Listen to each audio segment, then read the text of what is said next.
So it's been about 2 months since the Samsung Galaxy S23 Ultra released, and we've got some stuff to talk about.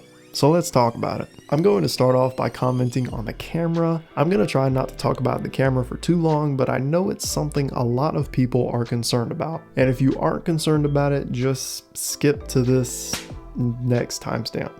The S23 Ultra's cameras are absolute beasts. I'll get to Shutterlag here in a minute, but overall this phone has great autofocus, pretty good bokeh, and a pretty high dynamic range to make your photos really come to life. I wasn't too bothered by the whole fake moon picture thing because in the end, every single photo we take, whether it be on the iPhone or Android, they're all enhanced by AI in some way or another. Which leads me to my next point. This phone, when taking normal pictures, tends to add a bit too much saturation for my taste. But a lot of people like that, and that's okay. As long as you love how your pictures are turning out, that's all that matters. But on the topic of Shutterlag, if you are taking pictures of fast-moving objects, you may find that the normal camera is going to blur those subjects just a bit, depending on how fast they are moving. Now, not all people are going to notice this, and it really depends, like I said, on how fast your subject is moving, whether or not you even see it.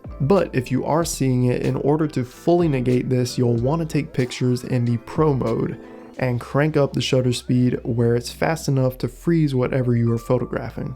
Be aware this will lower the brightness of the photo because you aren't letting in as much light when you take a faster photo, and you still won't be able to spam a bunch of photos, and I'm not sure why, because this processor definitely seems capable of handling a very large amount of pictures in a very short amount of time, but for some reason you just can't do that. It takes too long to process the photo. But overall, the camera quality is super stellar and you won't be disappointed with it. Before we go any further, a like and a subscribe would definitely be appreciated. I've only been doing this for about 3 or 4 months now, and you guys have absolutely killed it. So thank you. I appreciate every single one of you. If there's one feature that can absolutely make me upgrade a phone, it's battery. Literally, Samsung could release the exact same phone next year and put a way better battery in it, and I would buy it.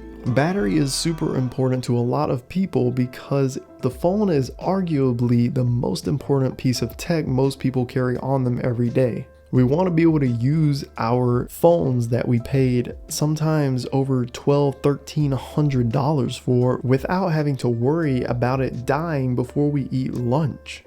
With that being said, this battery is absolutely bonkers. All this hype about this battery is seriously no joke. And the fact that Samsung is about to release an update, and by the time you're watching this, the update might already be out, but it improves the battery life even further, is just absurd. How much better can the battery get? But yeah, I'm not gonna say too much aside from this phone will get you through your day without breaking a sweat. And if you do need to charge it, it does have the 45-watt super fast charging, so it's not going to take you long at all to charge it up if needed. Although you will need to buy at least a 45-watt power brick if you don't already have one, since thanks to Apple, we no longer get charging bricks with our $1,300 phones. And I also love having the reverse wireless charging to charge up earbuds that I may have forgotten to charge the night prior. Something that gets overlooked pretty often is the fact that subscriptions are cheaper than they are on iPhone. Because Apple takes such a big cut, most devs end up jacking up their prices to account for this, thus making us pay more. The only plus side to this is if you're on iPhone and you do buy your subscriptions using Apple's way, they put all of your subscriptions in one nice and neat spot, and you can easily cancel them without having to go to any kind of website or email anybody.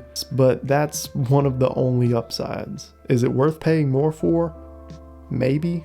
I feel like that would be up to you. Another thing that really blew me away was the screen. Now, I like to play my games on max brightness. That is for as long as the phone can handle that. With the iPhone and my 13 Pro Max especially, if I'm running something like Genshin or COD Mobile at max settings, it'll step down in brightness in a very short amount of time. especially if I'm in any kind of warm or hot environment. It's going to step down a lot very quickly. But I find with the S23 Ultra, I can push it way further for a bit longer before that happens, if it even happens at all. With that ultra sharp screen, any game you play on here is going to look stunning. The only problem though is while playing games with or without, but especially without a case, the more squared off corners really can dig into your hands. And I have pretty big hands too, so I feel like this would be even more uncomfortable for smaller hands. Other than that though, I love this device for gaming and watching media too. The super bright colors are on par with my LG OLED TV when it comes to contrast, which is really saying something. On the same topic of gaming, the Snapdragon 8 Gen 2 for Galaxy, geez, that's a mouthful, is able to run anything I throw at it with ease. Now, I'm not editing 4K footage on this thing because I have to do that on a laptop. I can't imagine doing that on a phone.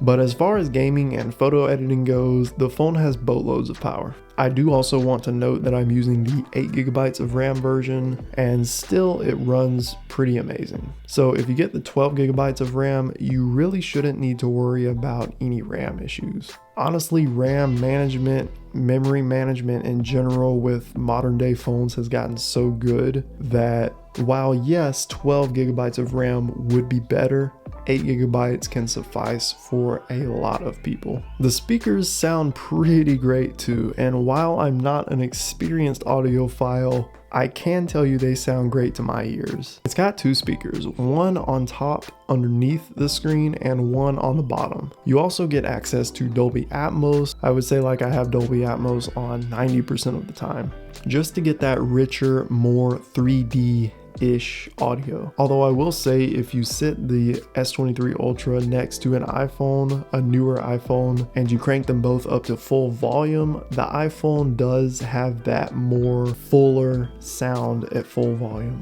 Yeah, the majority of time people aren't using their phones to try and fill a room.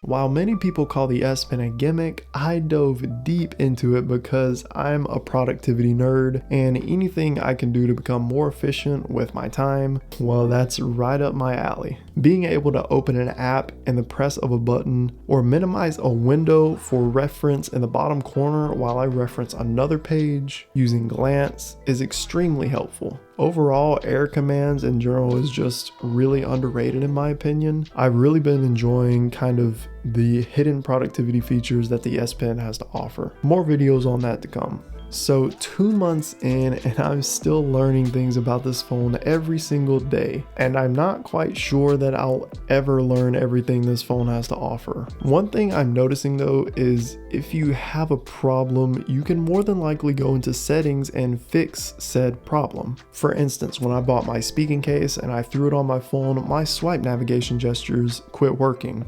The case was actually preventing me from going all the way towards the edge of the screen in order to make it work. Much to my surprise though, they actually have a setting for this, so a quick look into settings and my swipe gestures were working again. Also, I installed a screen protector, thumbprint reader quit working, so I just switched on a setting where it increases your screen sensitivity, and it just works now. It's just been nice to know that this phone can tailor to pretty much anything you need it to. If you were on the fence about the S23 Ultra, I would say do it. If you were thinking about switching, I would say buy from somewhere who has a pretty good return policy like Amazon, and if it doesn't work out, you can always return it. I'll leave the Amazon link in the description if you want to check it out. I appreciate all of you, and yeah, I'll see you in the next one.